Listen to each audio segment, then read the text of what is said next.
Con Marx estaríamos entrando en la unidad 2 y en filosofía política, que sería la rama de la filosofía que estudia cómo deberían ser las relaciones entre las personas en una sociedad. Quiere decir con esto que todos los asuntos que tengan que ver con la ciudad, porque acordate que en la palabra política está la palabra polis, que significa ciudad, todo lo que tenga relación con la ciudad le va a competir a la filosofía política.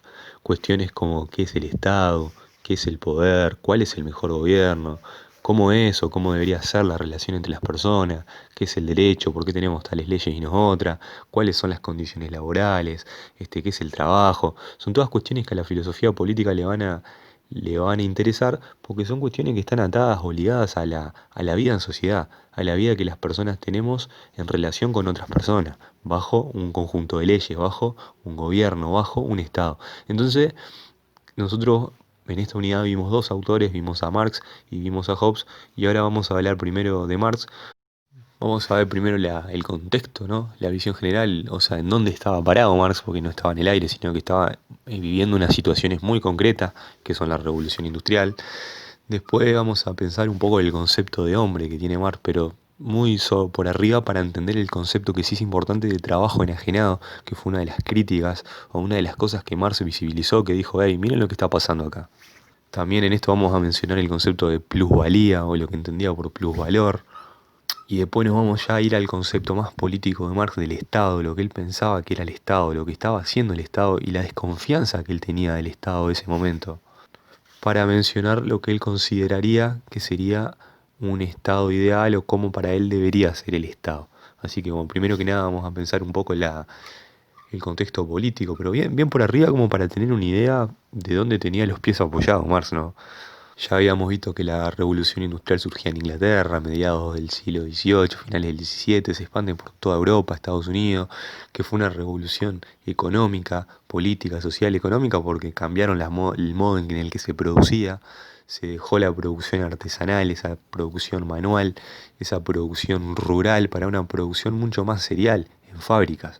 Es decir, el volumen de lo que se producía cambió, la forma en que se trabajaba cambió, la política también, porque estamos hablando de que el clero, la nobleza que hasta entonces habían tenido el poder, pierden ese poderío. La burguesía, que es una nueva clase que surge y empieza a reclamar ese poder político que anteriormente ya se habían dado revoluciones en Francia, con la Revolución Francesa, donde la burguesía intenta derrocar a esa nobleza que ostentaba el poder político. Y sociales porque, bueno, se da esa gran migración del campo a la ciudad porque se empiezan a instalar esas grandes fábricas donde hay mucho trabajo, donde hay muchas posibilidades para, o por lo menos entre comillas, para que uno crezca, para que uno pueda desarrollarse. Entonces se dan esos cambios, crecen las ciudades, se dan iluminación pública, mejora la seguridad en cierta manera, se empieza a universalizar la educación, las personas se empiezan a crear los grandes centros para educar personas, ¿verdad? Que podamos saber un poco cuál es la función que más critica que tienen estos centros. Algunos hasta comparan esta revolución, o sea, la revolución industrial, como una gran revolución que hubo en el Neolítico, estamos hablando de miles de años antes de Cristo, que fue la aparición de la agricultura, que fue algo que hizo que el hombre dejara de ser nómada, que dejara de pasearse de un lado para otro para sentarse en un lugar y empezar a producir. Dice que la revolución industrial, estamos hablando siglo XVII, fue comparada con esta gran revolución de los seres humanos. ¿Qué fue lo que hizo que se diera este salto o esta revolución? Bueno, una de las cosas fue el avance de la tecnología, como la máquina de vapor, que dicen que hacen que la máquina de vapor es una fuerza para producir mucho más grande que la que pueda hacer un ser humano con sus manos. Es decir, la máquina lo que te permite es que vos produzcas en serie, que sea más rápido la producción, que sea más rápido la comercialización de lo que producís, porque surge el ferrocarril a vapor, los barcos a vapor, se amplían los mercados. Entonces nace la producción en serie, nace la producción industrial, nace la era industrial, que nos va a marcar y que va a continuar hasta el día de la fecha, ¿verdad? Bueno, antes que nada, está bueno entender lo que Marx pensaba sobre el hombre y la relación que tenía el hombre con la naturaleza, porque Marx fue una persona que no solo estudió el tiempo en que estaba viviendo, sino que para hacerlo trató de ir para el pasado y pensar, bueno, ¿cómo hemos estado viviendo? ¿Cómo ha sido que surgió esto que nosotros ya tenemos tan naturalizado como la sociedad, que cada cual tiene un trabajo, cada cual cumple funciones? ¿De dónde surge todo esto? ¿De dónde viene? Entonces, él va a decir, al igual que el animal, tiene que cumplir sus necesidades básicas, la necesidad de comida y la necesidad de protección. Pero, a diferencia del animal, el ser humano es activo, es decir, él produce los medios de su subsistencia. No es como un tigre que va y cuando tiene hambre caza, o como, no sé, una vaca que cuando tiene hambre va y come pasto del piso de donde hay, si no hay no come, no, no. El hombre es activo en el sentido que incide en la naturaleza, el hombre va a la naturaleza y si no hay pasto va y lo planta. Si no hay producciones de maíz, él va a hacer una plantación de maíz. Pensá en los aztecas que en la naturaleza tenían muchos pantanos y ellos creaban islas flotantes para poder plantar el maíz. Entonces él va a decir que el ser humano es activo a diferencia de la naturaleza. Él produce los medios de subsistencia, él produce su propio alimento. Entonces él se relaciona con la naturaleza en cierta manera destruyéndola porque va a dar vuelta a la tierra, va a plantar, si hay un bosque de repente lo va a talar y va a crear producciones de maíz o de lo que sea para alimentarse, pero dice que también la mejora porque si bien en la naturaleza crecen bosques de manera natural, quizás el hombre puede crear bosques de manera más artificial y que crezcan más fuertes, más sanos. Entonces él va a decir que el hombre se relaciona con la naturaleza, pero para hacerlo tiene que relacionarse con otros hombres. Esto acá es clave en Marx. El hombre se relaciona con la naturaleza para producir, pero en esa producción tiene que relacionarse con otros hombres. Entonces él va a decir que, en resumidas cuentas, al relacionarse con otros hombres, para incidir en la naturaleza, él va a tener que dividirse el trabajo. Y yo siempre pongo estos ejemplos que me gustan. Imagínate que somos 10 personas en una isla y tenemos que decidir cómo vamos a subsistir. Entonces yo te digo, vos Fede, vos andá y dame vuelta a la tierra, haceme el favor. Vos allá, Juancito, andá y juntá semilla. Vos, María, juntá agua para después regar las plantas. Vos, José Pedro, andá a talar madera para construir un cerco para protegernos de los animales salvajes que puedan llegar a haber. Entonces lo va a decir que la división de trabajo es algo natural que se da frente a tratar de cubrir nuestras necesidades. ¿Qué es lo que pasa? Que con la revolución industrial, esta división del trabajo que de repente podía ser más igualitaria, que de hecho no lo era, porque en los tiempos anteriores el campesinado tenía que trabajar y le daba sus frutos al clero que no hacía nada, no hacía una mierda y se llevaba todo lo que producía el otro. Pero bueno, él va a decir que durante la revolución industrial el relacionamiento entre las personas se da de una manera muy curiosa debido al trabajo industrializado, o sea, el trabajo en las industrias. Entonces la división del trabajo va a ser unas personas que trabajan, que tienen la fuerza de producción, que eso después lo vamos a ver más detallado, y están los dueños de la fábrica, aquellos que de repente no trabajan, pero tienen la fábrica, tienen las herramientas, tienen las maquinarias a vapor y te van a vos contratar para que vos les trabajes. Él va a decir que esta división de trabajo que se da en la era industrializada en realidad es desigual, es injusto. ¿Por qué es injusto?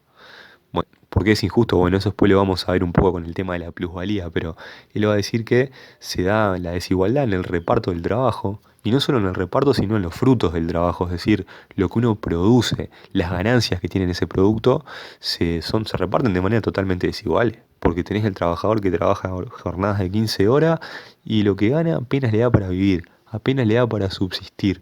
Entonces, el empresario que de repente pasa todo el día sentado en su oficina, que ojo, tiene otro tipo de trabajo, porque él tiene que ver a quién le va a vender las mercancías, tiene que competir con otros empresarios, ojo, no es que no trabaje, trabaja así, pero es como un trabajo que Marx va a decir un poco más light, esa palabra es actual, no es de Marx, un poco más tranquilo, y el otro que se está rompiendo el lomo 15 horas por día, apenas lo que gana le da para poner un plato de comida al final del día y a veces ni eso.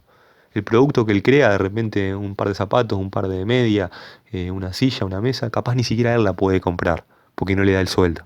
Entonces él dice que acá empieza a surgir con mucho más fuerza la propiedad privada, y la propiedad privada hay que diferenciarla de la propiedad personal. La propiedad personal es que vos podés tener tu auto, podés tener tu par de championes, tu bicicleta. La propiedad privada es la propiedad de los medios de producción, es decir, la propiedad privada en las cosas o las herramientas con las cuales producimos. Antes podía ser la tierra, podía ser la pala con que dabas vuelta a tierra, podía ser las semillas, por decirte un ejemplo. En la revolución industrial, la propiedad privada serían los medios de producción, es decir, la fábrica, las maquinarias, todas aquellas herramientas con las cuales se producen. Entonces él va a decir que en esta revolución industrial, que se da ese trabajo desigual, ese reparto desigual del trabajo, que surge la propiedad privada de los medios de producción. O sea, vos acordate que medios de producción, el nombre te lo dice, te da la pista, serían las herramientas mediante las cuales producimos. las cosas que son necesarias para la subsistencia o no. Acordate que la economía es eso, es cómo los hombres se relacionan y cómo los hombres producen. La economía estudia eso. Entonces, él va a decir que surgen dos clases sociales, y esto es importante acordarte, que son el proletariado y la burguesía. La burguesía es aquella que tiene los medios de producción, la propiedad privada o la privatización de los medios de producción. Yo, burgués, tengo la fábrica. Yo tengo los medios para que se produzcan las cosas que vamos a consumir. Vos, que sos el proletariado, que sos el trabajador, lo único que tenés es el trabajo, es la fuerza de producción, la fuerza de tus brazos, la fuerza de tu pierna, la fuerza de tu cabeza para producir. Vos me estarás diciendo, pero bueno, sin trabajadores no hay trabajo. Y bueno, Marx veía eso, él decía, en realidad nosotros creemos que lo más importante son los medios de producción, o tener las fábricas, pero si no hay un trabajador para que produzca, no se va a producir mercancía. Entonces me parece sumamente injusto que no se le esté pagando una mierda, que no tengan casi ni derechos, que tengan que hacer jornadas de 15 horas donde su trabajo es enajenado, que ahora vamos a ver qué es el trabajo enajenado, que ese es el cuarto punto que se da en la revolución industrial, que es la alienación o el trabajo enajenado. Y vos lo único que tenés, por cuestiones de, no sé, herencia familiar o porque tuviste una vida diferente, como tenés los medios de producción. Y este pobre trabajador que trabaja 15, 20 horas por día, no tiene nada. ¿Y por qué se da eso siendo que los trabajadores son la mayoría? Y bueno, porque no se organizan, porque son tantos trabajadores que si vos en el día de mañana te quejás te echan para afuera y viene otro y te suplanta. La única forma de poder conciliar o tratar de romper con esta desigualdad es que todos los trabajadores se unieran, que tengan conciencia de clase, que es una palabrita que Marx usa, y dijeran, bueno, ¿sabes qué, trabajador? No te vamos a trabajar más. Esto, obviamente, que en su época era impensable, ¿no? Después estamos hablando que con el tiempo surgen nuevas concepciones, el trabajador se organiza, surgen los gremios, vienen las revoluciones, vienen nuevas formas de pensar la relación de trabajo. Nosotros con Marx estamos hablando de ese momento exacto en donde empieza el trabajo industrial y donde todavía no estamos ni hablando de derechos laborales, ni existía la concepción de me voy a ir a quejar al gremio porque los gremios no existían. No había un ministerio del trabajo como tenemos hoy en día en Uruguay, que como si en el día de mañana te están cagando, no te están pagando licencia, no te están haciendo los aportes a la caja, vas y te quejas y le puedes hacer un juicio al patrón. Olvídate, eso en ese tiempo no existía.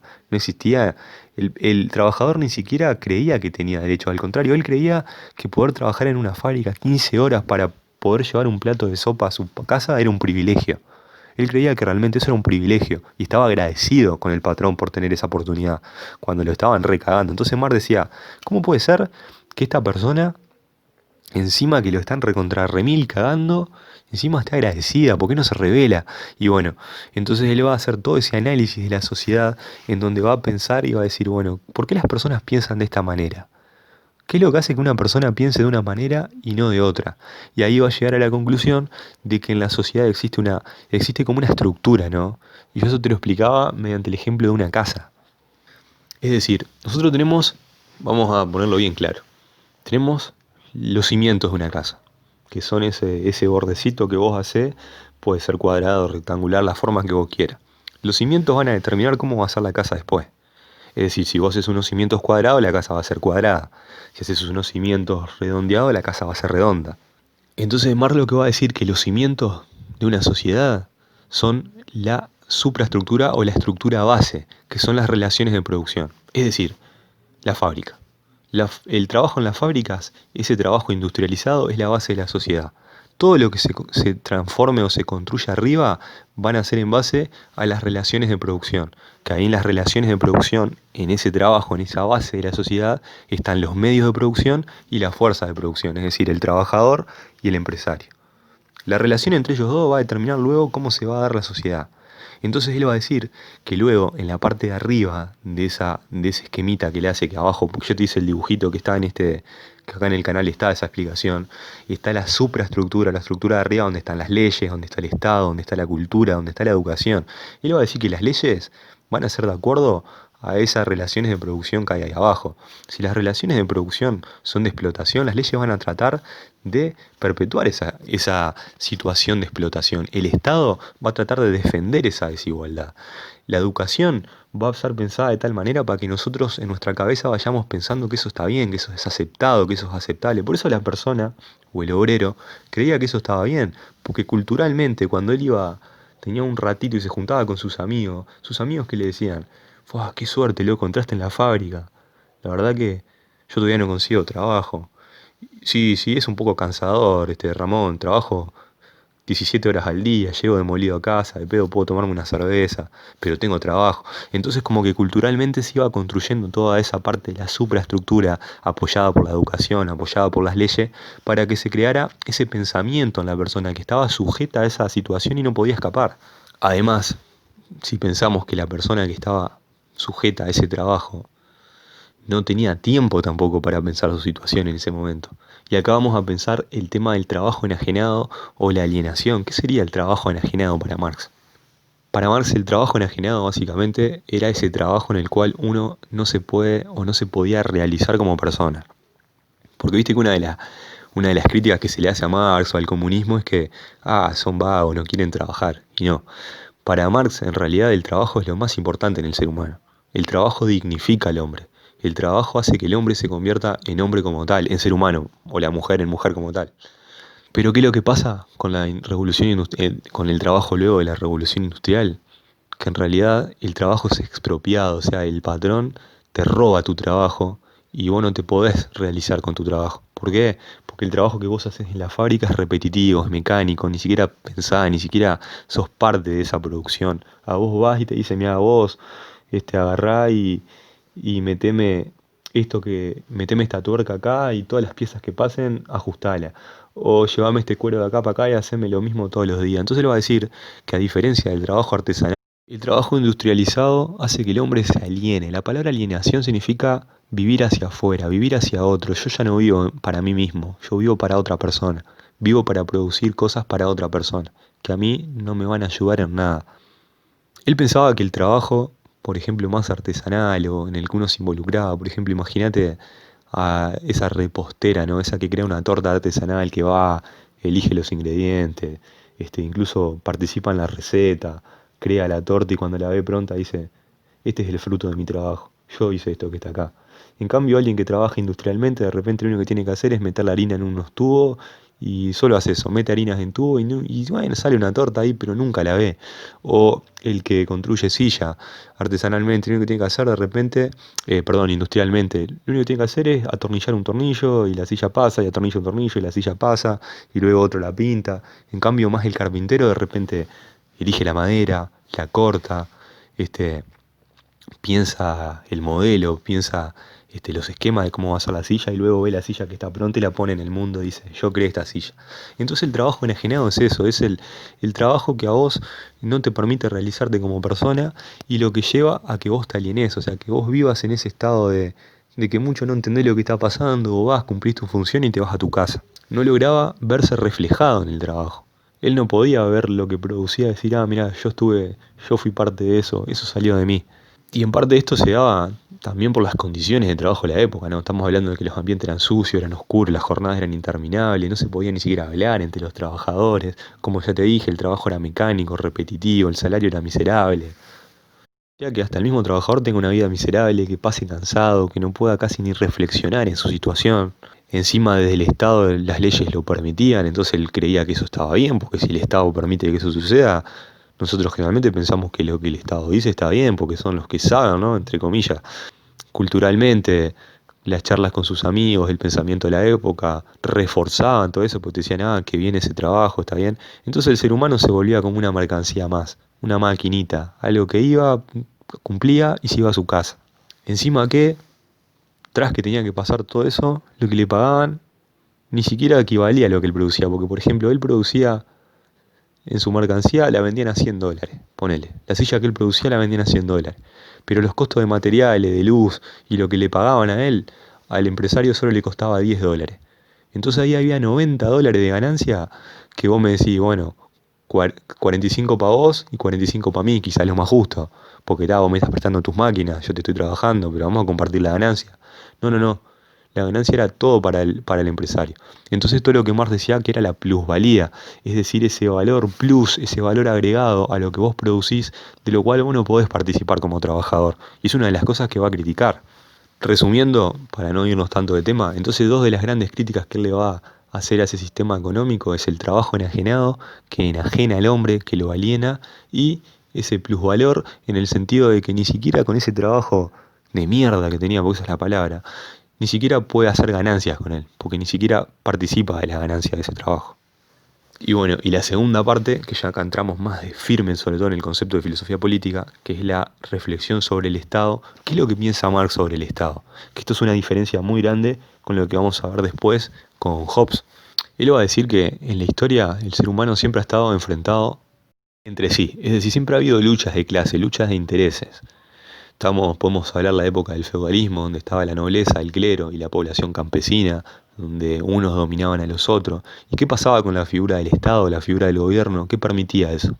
Decía, está todo bien, sigan adelante. Entonces lo va a ver que siempre el Estado, de cierta manera a lo largo de la historia, permite que se dé esa relación de injusticia. No sé, pensemos en los griegos que ya estuvimos hablando, que había esclavos. Y bueno, para el Estado eso estaba bien, creaba leyes incluso que permitía a los hombres tener esclavos, tenían derechos sobre esos esclavos. Entonces va a decir que a lo largo de la historia el Estado ha estado siempre a favor de las clases dominantes, de las clases que están en el poder. En la época que te hablaba del feudalismo, había leyes que permitían a los nobles tener posesión sobre las cosas que creaba el campesinado. Incluso hasta podían acostarse con sus esposas, para que te hagas una idea. Si alguna vez viste la película Valiente, la de la del irlandés que se pelea, no me puedo acordar bien el nombre del actor, pero bueno, los nobles tenían derechos sobre las otras clases. Él va a decir que el Estado, que nosotros creemos como tan bueno, en realidad siempre estaba permitiendo esas relaciones de dominancia. Paréntesis, nosotros podemos pensar nuestro Estado hoy si es que permite o no una relación de dominancia de uno sobre otro. Eso, entre paréntesis, porque es una reflexión que está abierta y que se puede discutir horas. Entonces a mí me gusta imaginar ese Estado como esa figura paterna o materna del padre o la madre que trata de mediar los conflictos entre sus hijos. Es decir, nosotros personas renunciamos a algunas libertades y le decimos, bueno, ustedes encárguense de poner orden, de hacer que haya justicia, que se respeten los derechos, que se cumplan los deberes.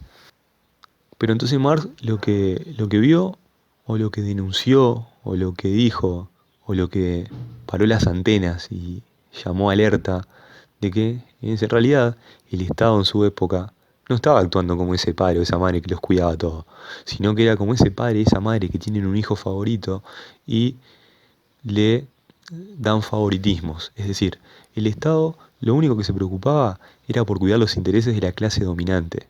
¿Quiénes eran la clase dominante en ese tiempo? La burguesía, la que tenía los medios de producción. Entonces ellos creaban leyes, y ahí tenemos la supraestructura, creaban leyes, creaban propuestas educativas, trataban de influir en la gente, de cierta manera para que esa situación se aceptara. Y es por eso que el Estado era gran cómplice, para Marx, de que las personas no pudieran cuestionarse sobre su situación. Entonces algo que había sido pensado como para que haya justicia y que haya igualdad, termina por convertirse en un aparato que lo único que hace es defender los intereses de la clase dominante, es decir, de la burguesía. Vos imaginate que, para que te hagas una idea de cómo las relaciones de producción, o sea, la economía, influyen en la educación, vos pensá los liceos, ¿no? Viste que en los liceos cómo están ubicados, son como lugares grandísimos, donde los salones están ubicados que las personas sienten uno al lado del otro, se promueven cosas como el respeto a la autoridad, ser puntuales, que ojo, que yo no digo que esté mal, pero todo eso en su origen fue pensado, ¿sabes para qué? Para que las personas se acostumbraran al trabajo en la fábrica. Vos en la fábrica tenés que ser puntual, tenés que obedecer, tenés que hacer caso, tenés que estar acostumbrado a trabajar con otros en espacios reducidos. Entonces, para que vos veas cómo el Estado para Marx en cierta manera es cómplice, porque en el Estado es donde se dictamina lo que es la educación o cómo se va a educar, el Estado es el que dictamina las leyes de lo que se va a hacer y lo que no se va a hacer, lo que se va a prohibir, lo que se va a permitir. Entonces para Marx el Estado, y acá terminamos, es un aparato del cual se sirven las clases dominantes para poder perpetuar o para poder continuar con esas injusticias, con su dominación hacia las otras clases o hacia, en el caso de Marx, hacia el proletariado.